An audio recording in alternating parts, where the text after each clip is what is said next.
When a series has been around for 20 years and counting, there are ideas that get picked up along the way. Smash is no different, Ultimate especially with its gigantic playable roster. And like any other fighting game out there are a lot of character archetypes and often multiple examples of each. You have your jacks of all trades who can do just about anything, your high-octane rushdown fighters, your heavyweight grapplers, your space animals, etc. But one of these has drawn a lot of negative attention lately. The sheer number of characters we have who fight with swords. While Smash and Nintendo as a whole have never been strangers to sword users, we've seen a gradual increase over the series' history, to the point where official materials are making self-aware jokes about it.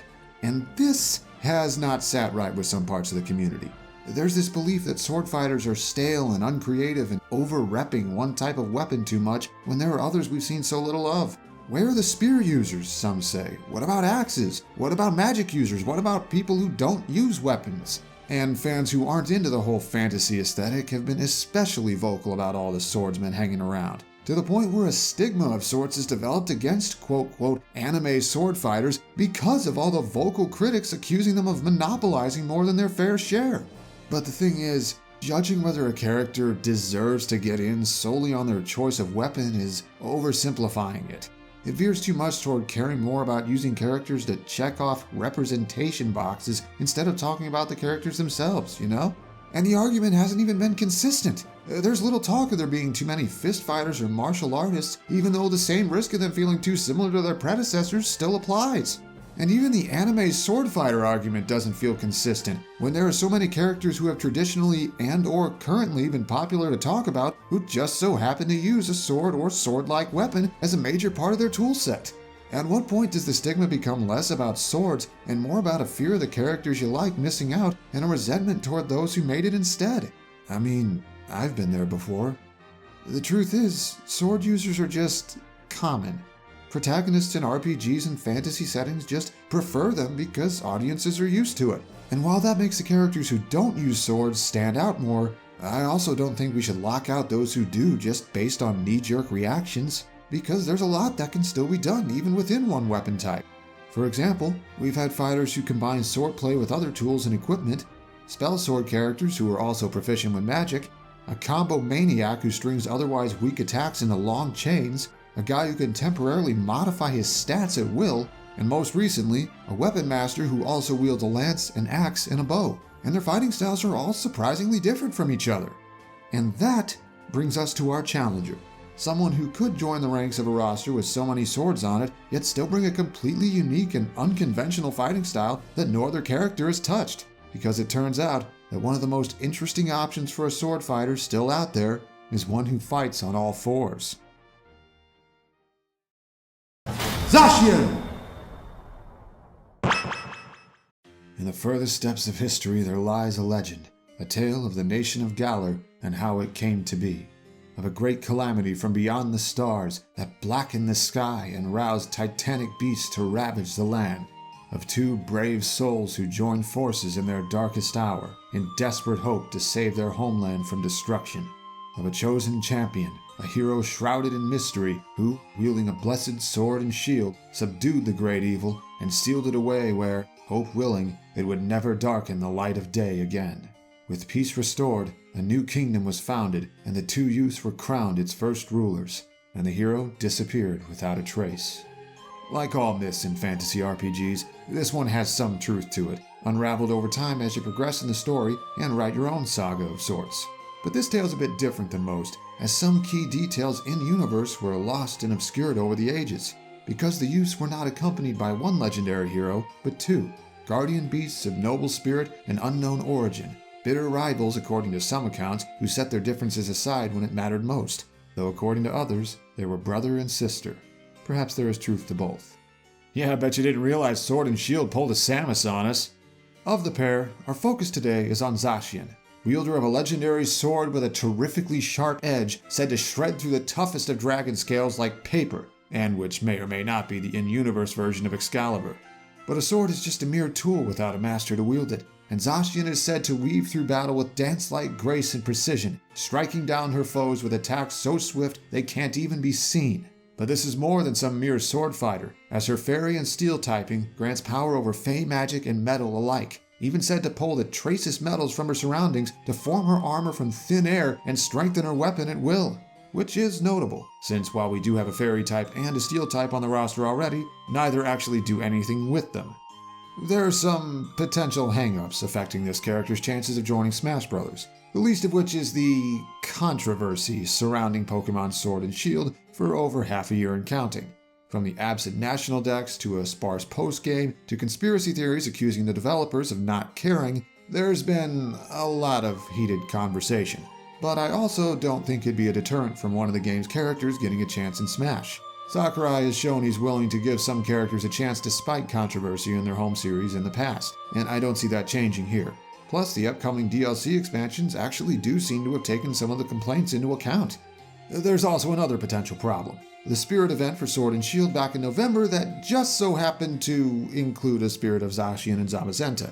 We still don't have the slightest idea whether spirits are eligible to make the jump to playable. As of the time of this video's development, there hasn't been definitive proof yet that it can or cannot happen. And considering we just saw a relevant first-party character make it into the end of the first Fighter's Pass, it'd be strange for a new generation of one of Nintendo's biggest franchises to miss out on the second pass just because a Spirit event happened during Season 1 that, for all we know, may have been set up before talk of doing a Season 2 ever got serious. So, I think it's worth at least keeping an eye on any current spirits, unless spirits as a whole are officially deconfirmed at some point.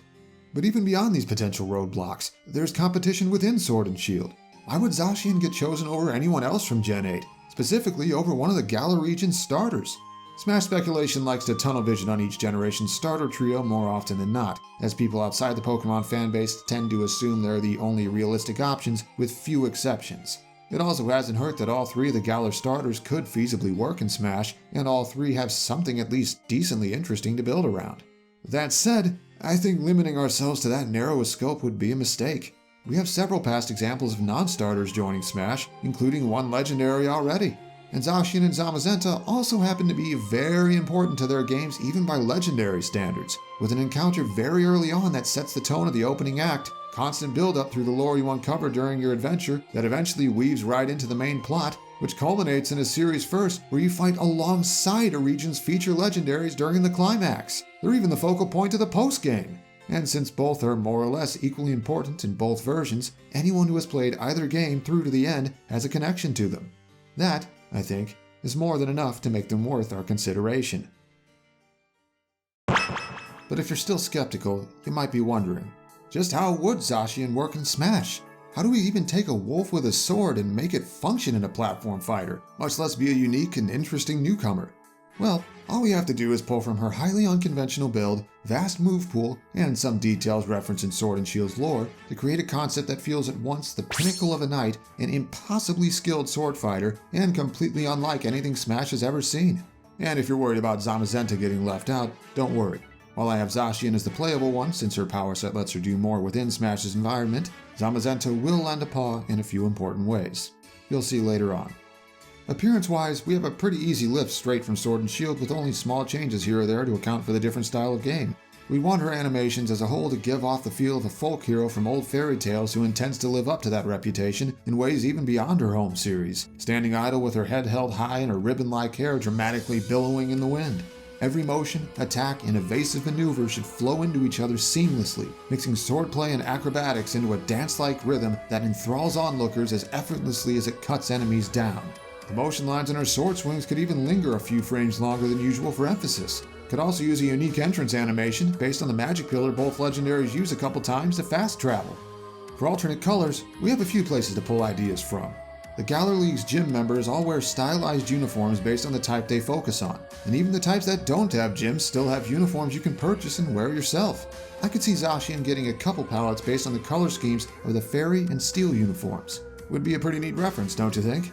Beyond that, we could also pull some other colors from some other notable canine Pokemon, or even dip into some other franchises entirely. Or there's the tried and true shiny option, and it's a really good shiny, but Smash has been very inconsistent about using those, so who knows. But that doesn't answer a pretty important question. How do we get a quadrupedal build working in Smash that doesn't have prehensile vines or Looney Tunes physics to rely on when interacting with items and stage elements? Actually, it'd be a lot easier than you'd think. from scrunching up when shielding to fit into it more easily, to shaking her head in disappointment after losing since she can't clap, to simply holding most items with her mouth and carrying crates and barrels on her back in between the wing formations on her armor. Sure, operating a blaster or super scope with her teeth wouldn't make any sense, but it's not like Smash has always been realistic about it before. We even have a canon explanation for where the sword would go while using an item. This piece of official art shows that Zacian's ribbons can hold her sword like a makeshift scabbard when not in use. Bet you didn't know about that, huh? Up now, we've come to Zacian's stats and other attributes. And if you're not very familiar with this character, you're in for quite the surprise. With a canon preference to stay on the offensive in combat, we want Zacian's fighting style in Smash to be true to that. Excelling at approaching and breaking through enemy zones of control, she'd have little trouble getting in if her mobility and moveset are used wisely. From there, her pressure-based swordplay would allow her to hammer opposing shields and force them to respond to her presence whether they want to or not. This gives her innate talent at controlling the pace of a match in a way that forces opponents to respect her options in just about all neutral situations, and it'd also feel pretty different from other fighters with similar playstyles, especially since her approaching tools are built less around burst movement and more around clearing the way so her raw stats can close the gap. But that's not that unusual, right?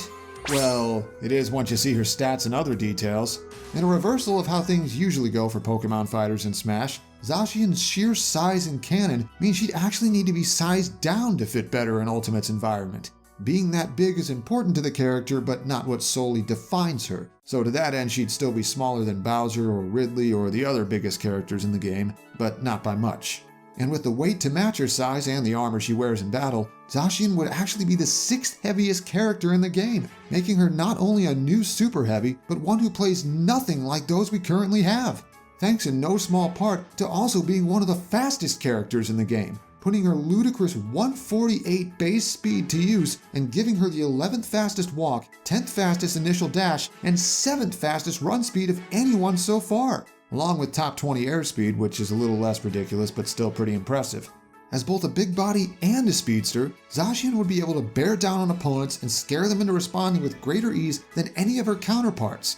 Being a fast faller has its pros and cons, allows her to jump and throw out falling aerials more rapidly and gives her a somewhat better time landing, but also means she'll be easier to combo and more vulnerable when trying to recover. But not only is Zacian big and fast, her offense would be a sight to behold when it gets going, boasting an utterly absurd 170 base attack in a series where around 110 or higher is considered pretty good. It'd actually need to be toned down in Smash to keep from getting out of hand. I ended up choosing to give her merely very good damage per hit, but with a complex and freeform combo game that puts her damage output over the top when it's used well. Imagine something like how Palutena can combo like half her neutral tools into other moves, with multiple viable options for follow-ups at low to mid percents and even some reliable confirms at high percents. Zacian's attacks would even be pretty fast to come out in reference to the lore, but to keep things balanced, I decided to give many of them above average end lag. This way she can have an impressive offensive presence when she's the one in control, but if her players slipped up and let their opponent turn the tables, things would go south fast. Yet despite being able to keep pace and rack up damage with the best of them, Zacian's actual KO power is just okay. In another departure from the other super heavies, which tend to have multiple ways to finish people off at early percents, Zacian would actually legitimately struggle at times to finish opponents off before 140% or so, the worst of anyone in her weight class. Especially since she'd almost utterly lack ways to cheese stocks at early percents. She's too honorable to rely on underhanded tactics like that. There'd still be fairly reliable means to get the job done once opponents are at the right thresholds, but you'd still need to get there first, creating a very different and, hopefully, unique dynamic. Now, let's get into the actual moveset. Let's see just what this unconventional hero is capable of, shall we? Beginning with basic grounded moves, Zacian's jab combo consists of a horizontal cut, then a diagonally rising cut in the opposite direction, then finishing with a vertical slash that brings the sword down from above.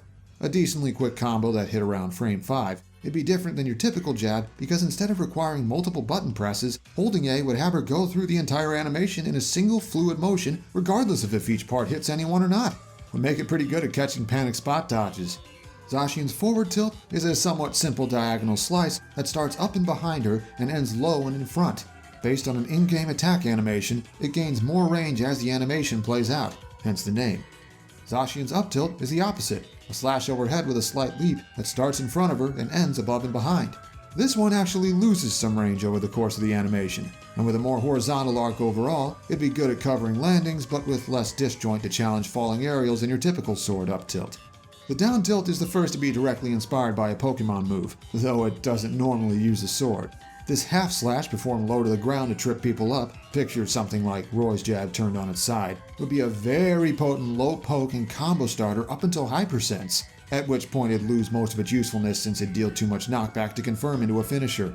Then Zacian's dash attack would be a spin maneuver that strikes in front then immediately behind, both linking into a finishing slash. Would be great for trapping landings or errant dodges with its active frames and lack of late sour spot, especially with a character this fast, as long as you don't get shielded and punished since it'd be very unsafe on block.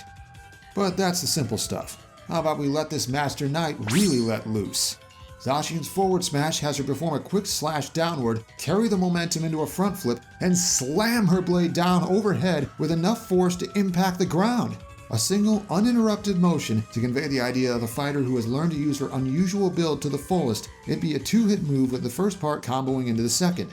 With great damage, surprisingly fast startup for a smash attack, and a big hitbox on the part that matters most, it'd also be unsafe on block and deal less knockback than you'd expect. Wouldn't KO at the ledge until past 110% or so, and not at mid-stage until nearly 150.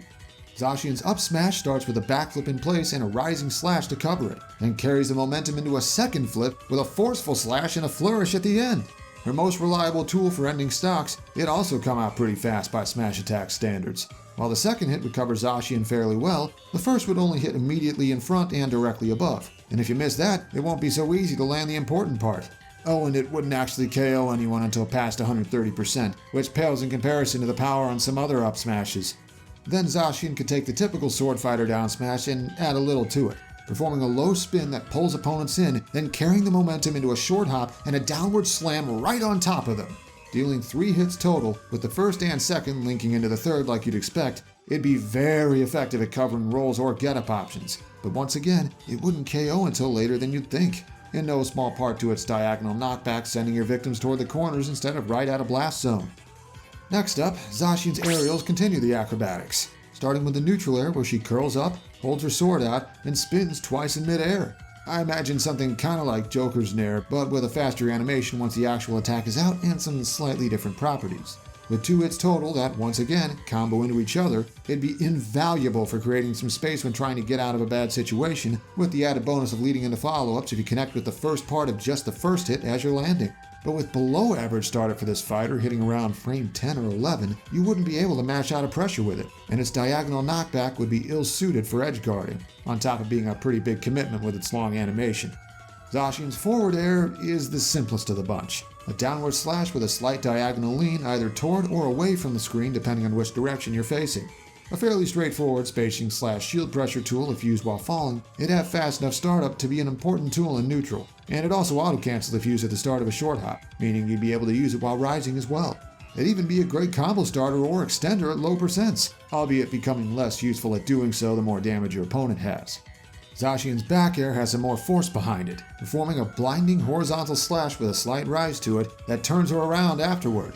Some decent startup would give way to a very fast swing that slowed down at the tail end for dramatic effect. She'll look strong because she puts force behind it, not because of the weapon itself. An effective KO option once your opponent has enough damage on them, the turnaround would also let you pressure shields with it and lead right into mix-ups since you'd be facing your opponent with more options than if you weren't. And here's where things get interesting again, with an up air where Zacian flips partway in midair, slashes from in front to above and partway behind her, then adjusts her grip mid-movement and performs a second slash from above and partway in front to all the way behind. An exceptional juggling tool thanks to how active it is, it'd have a weird knockback angle that sends people above and slightly backward, making this move actually kinda difficult to follow up on. More of a combo finisher than combo starter this one, with the added bonus of being a rock-solid finisher past 150% or so. Then, oh boy, Zacian's down air has her halter momentum, spin vertically in place, hurl her sword diagonally downward mid-spin, then follow it with a dive. The sword continues to spin as it falls, and eventually slows to a stop once it's gone a certain distance in midair, implying she still has some element of control over it, or it gets stuck in the ground if a stage surface or platform gets in the way, allowing her to catch up. With 2 hits total, once again, this unusual dive kick maneuver can clear out space below before the actual dive part happens. Still comes with a risk since it's such a huge commitment and you're a huge target in midair, but if you get the right openings, it'd make getting down from above the stage much easier. Oh, and it also can't spike at any point of the animation, so there's little reason to go for it off stage. And if you thought that was wild, where do you see Zacian's grab game? How do we pull off actually grabbing people? With animations where she tosses her sword up and slightly back and attempts to bite at anyone in range. If she succeeds, the sword lands at the perfect angle for her ribbons to catch and temporarily sheath it. If the grab fails, she continues her motion seamlessly, leans back, and re-catches the sword in her mouth without missing a beat. While all of Zacian's grabs would be slow to come out because of the animation, they'd all have pretty great reach, albeit very little disjoint, and a big reward for getting them. And this is where some of that extra help comes in. All of Zacian's throws have Zamazenta step in to assist, appearing in front of her to follow up. If there's nothing but thin air immediately in front of you, he'd have a slightly different animation where he'd look like he's suspended in midair. Their forward throw has Zacian lob the enemy up and forward for Zamazenta to headbutt away at a low angle, great for positioning and low percent tech setups. Their back throw starts with a higher up toss, followed by a leaping tackle by Zamazenta that sends foes at a low angle behind them instead. A more restrained up throw has Zamazenta bump the enemy back towards Zacian to combo into further attacks up through 70% or so. Then their down throw has Zacian jump backwards slightly, toss the opponent in between them mid-jump, and both legendaries lunge forward and strike simultaneously, dealing strong enough knockback to KO outright at high percents, especially when your back is at the ledge. And thanks to the extra assistance, all 4 throws would deal notably high damage for their rolls. Finally, if that wasn't enough, Zacian could even come with a special mechanic based on her ability from the games. Intrepid Sword grants a short-lasting buff to damage dealt, but not knockback, upon respawning after losing a stock. The catch? The buff kicks in the moment you reappear, while you're still on the revival platform, forcing you to choose whether to jump back into the fray immediately and hope you can get your offense going, or wait longer to plan out your next move or stall out an enemy buff or limit or arsene or etc., but be less capable of capitalizing on your enhanced damage. And how about some taunts as well? One where Zacian takes as classic a heroic pose as you can get when you're a quadruped, one where she performs a quick sword flourish that imitates the animation of the move Swords Dance, and an obligatory howl. But not just your typical one, specifically the 3-note howl that shows up all over the place in Sword and Shield's music. Alright, I've been saying this is more than just some sword fighter, and while we've gone over some interesting stuff already, Zacian specials, where this character's standout abilities reach their truest strength. And we start at neutral with... Okay, it sounds generic, but it's much more than that. Sacred Sword is a rare technique in the series proper, infusing a blade or bladed appendage with aura and striking your target for moderately strong physical fighting type damage that ignores any defensive buffs. For our version, pressing it once would have Zacian dig in and begin drawing energy into her sword. The more you charge, the more brilliantly the sword begins to glow with 4 different levels of power. Press B again to lunge forward, release the aura out of the blade's tip to extend its reach, and perform a rising slash that cleaves through any foe or any projectile in its way. You can even store the charge by shielding, holding it at whatever power level you made it to, and a full charge would cause the sword to radiate with power. The slash itself would use that really cool blue and copper color scheme from Gen 7, with its range and damage going up with each of the 4 stages of charge, starting off with something close to the range of Shulk's forward air, and eventually reaching nearly half the length of battlefield at full power.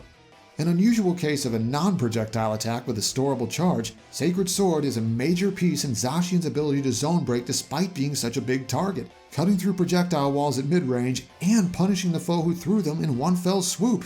The more you've charged it, the more reach you have to cancel out opposing attacks with. And since the aura extending from the sword is a long disjoint and not a projectile, it cancels out opposing projectiles that aren't significantly stronger without being stopped itself, and it can't be reflected either. That said, this move does require you to prep it in advance to get the most out of it, with a slower than average charge animation no less. And there's enough end lag on it that it wouldn't combo into anything and might just get you punished if you swing at the wrong time. And, in what shouldn't be any surprise at this point, it doesn't KO until later than you'd expect.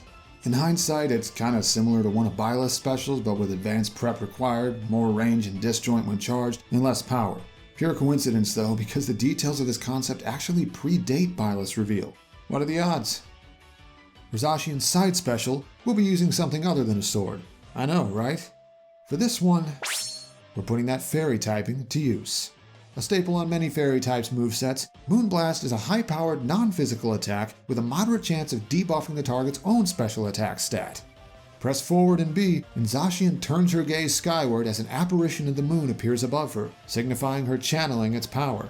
A glowing ball of magic moves outward from it and travels straight forward, picking up speed the way Din's fire does. Once it begins moving, pressing anything will cause the orb to halt in place and call down a pillar of mana on the spot to blindside anyone standing below it. The moon's image and the orb appear about a full hop height above Zacian's location, and the magic pillar can pass through platforms but not stage surfaces, dealing the most damage at the point of impact with the stage and even creating a small secondary shockwave. Where Sacred Sword helps break through at mid-range, Moonblast is Zacian's answer to long-range zoners and anyone who tries to camp her out. Call upon the moon to answer their cowardice and force them to deal with you face to face. It's also a decent edgeguarding tool, though you'll never get the strong hit from it, and since its knockback is mostly vertical, it'd only be good for tacking on more damage while your opponent's off stage, unless their recovery is notably bad. And it'd have significant enough end lag to prevent you from actually zoning with it yourself. That's one type utilized, but how about the other? For Zacian's recovery, let's pull from some lore.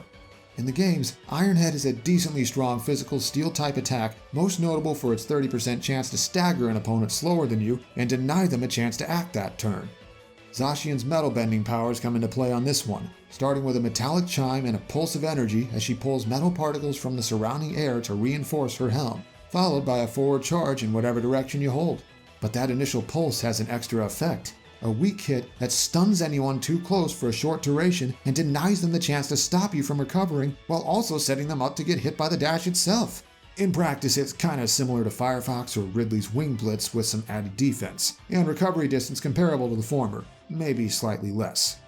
Ironhead is a pretty solid recovery move whose greatest upside is the ability to turn the tables on aggressive edgeguards and clear the way for you to get back to stage safely. It also works as a landing mix-up against anyone who gets overzealous about trying to juggle you and lets their guard down, or even as one of Zacian's only viable out-of-shield punishes.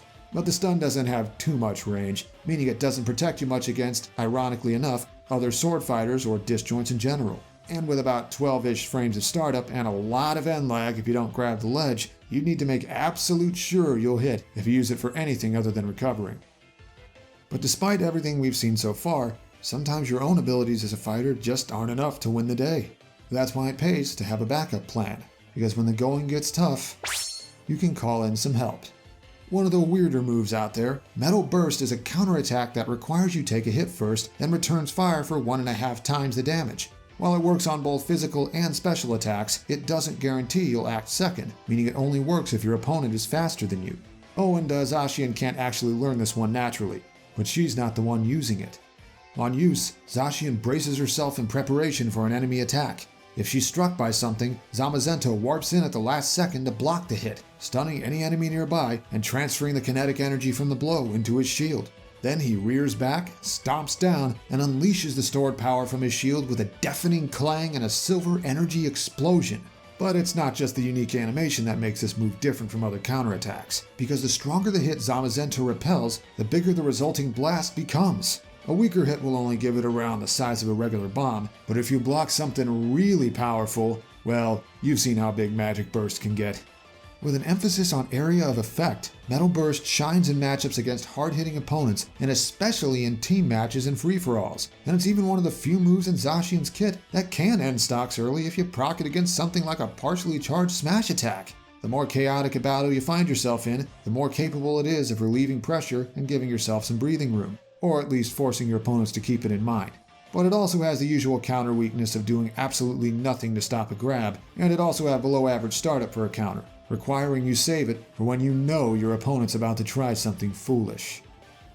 But what's a true hero of lore without a finishing blow to bring the mightiest of foes to their knees? For Zacian's final smash, we turn to a move tailor-made for it, and with a little additional help. Empowered by the light of a smash ball, Zacian glows with a brilliant blue energy and readies herself, as Zamazenta also appears half a stage length away facing her, himself glowing a fiery red. On cue, the pair charges straight ahead until they reach the point where each other started, trapping anyone caught in between. If any enemy is caught in the crossfire, the legendaries pivot in place and gather more energy into their weapons, as Zacian's sword and Zamazenta's shield attain their full power and grow to massive size. The pair nod toward each other and leap straight at their helpless foes in perfect sync, Zacian cleaving through them with her signature technique Behemoth Blade, and Zamazenta slamming them with his own Behemoth Bash, the two ultimate attacks connecting at once with devastating power.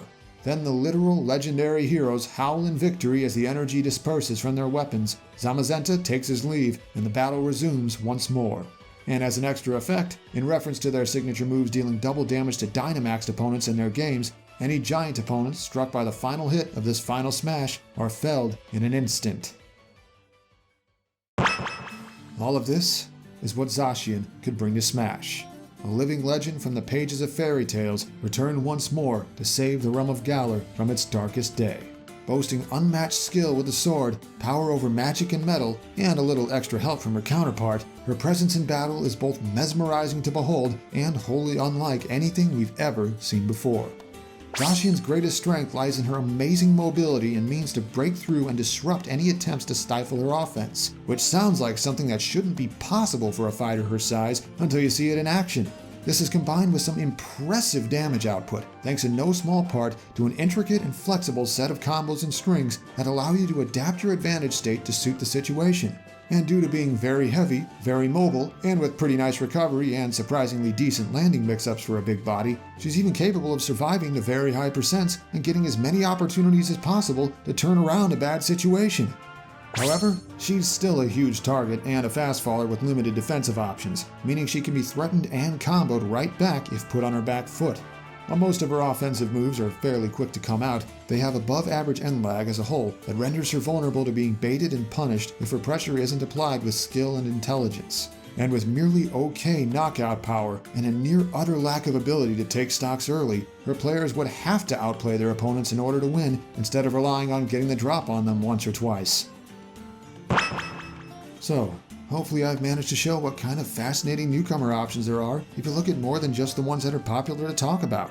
And maybe I've also shown that there's still a lot of room for sword users to be compelling newcomers, as long as they have interesting new stuff to work with. This character has really caught my interest over the past several months, and I hope I've managed to show you why. Looks like Sword and Shield as a whole will be in the spotlight for a lot longer than expected too, thanks to the upcoming DLC expansions. How are you guys feeling about that, by the way? Thoughts on their new approach of doing DLC in place of enhanced versions? Seems like there've been a lot of varied opinions about it, to say the least. Special thanks goes to these people here, and especially to my patrons for their continued support. If I've piqued your interest, there's a link to my Patreon in the video description or coming up in just a moment. And so, until next time, Ultimate's first set of DLC is finished, and now we wait for the next to begin. This ride never ends, does it?